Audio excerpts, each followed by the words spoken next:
Just got done rewatching the Cowgirl soccer game, Bedlam, and 2-0 loss. And it's been an interesting ride for Cowgirl soccer over these last couple of years. It's been less than ideal and definitely the wrong direction on where I'd like to see the program go. But hey, I've followed a few games, and I kind of want to see this season more particularly closely, just to see really what the issues are, really why these results are going the way they are.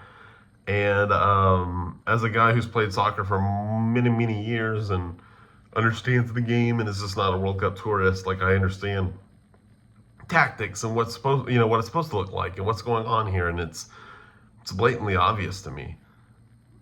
It's blatantly obvious to me on what is going on here, and it's simply just rushing possession.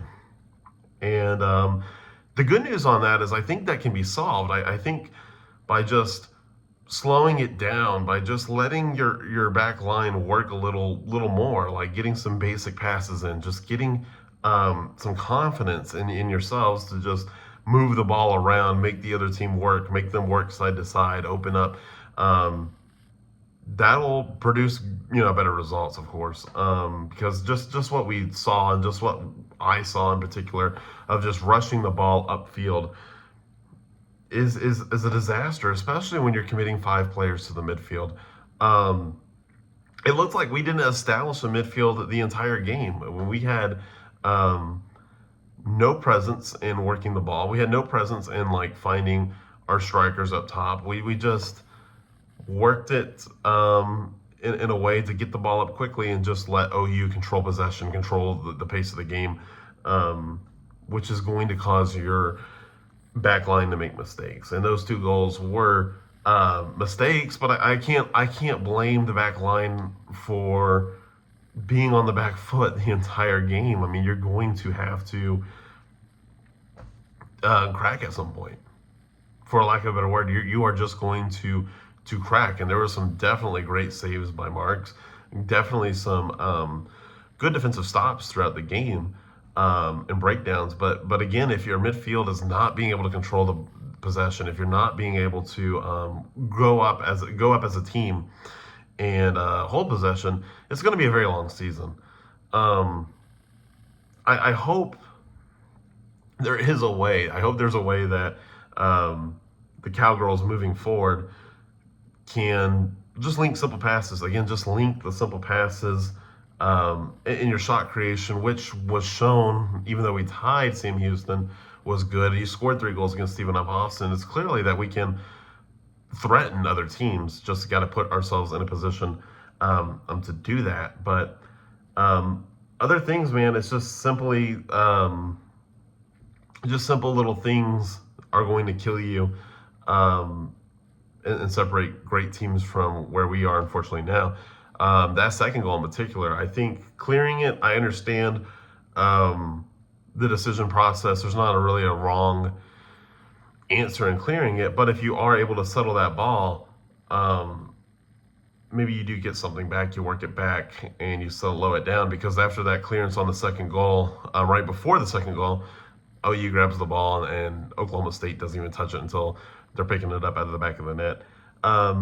It's also just weird, too, because, you're at home. You're supposed to feel comfortable. You're supposed to just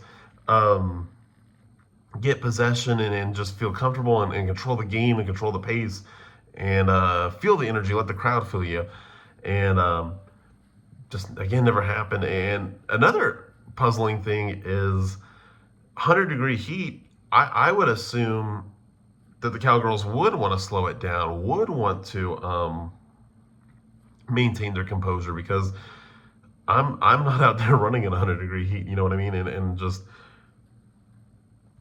I think that would help throughout, especially in these early August games, or these August games and these September games, where it's going to be hot, it's going to be very energy draining, very energy focused, I guess, for lack of a better word. Like, you're just going to exert more energy out in that heat, so slowing it down, I think, would help as well. Mississippi State coming up. I think Carmichael can maybe do it. I am, to be honest with you, slowly starting to hit the panic button on how we've been playing and just how we continue to play with just the urgency, with just rushing the ball upfield, just not maintaining possession for long chunks of the game, for not establishing a midfield with 5 players. If you're gonna run a 3-5-2, you have to control the midfield. There's just no question about it. And that was another disappointing thing in this game that maybe I've already discussed. Is if you're going to commit 5 players to the midfield, gotta win the midfield. You gotta have more possession than what we showed. But slowly hitting the panic meter, I guess, on how we've played, not maybe nearly the results, and that's why I kind of wanted to make this video, just to not be a guy out there like, oh, well, we lost 0-2. Like, how are we losing, and how are we performing? And the simple answer is not well.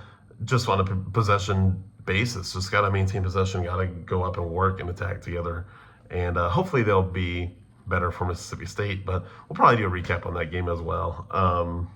Just again for the content, just to follow Oklahoma State athletics more throughout the season.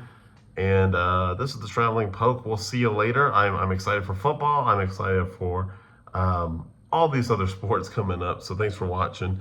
Go Cowgirls, go Pokes. We'll see you for Mississippi State, and of course the Tulsa game coming up for Eric Morris's Cowboys.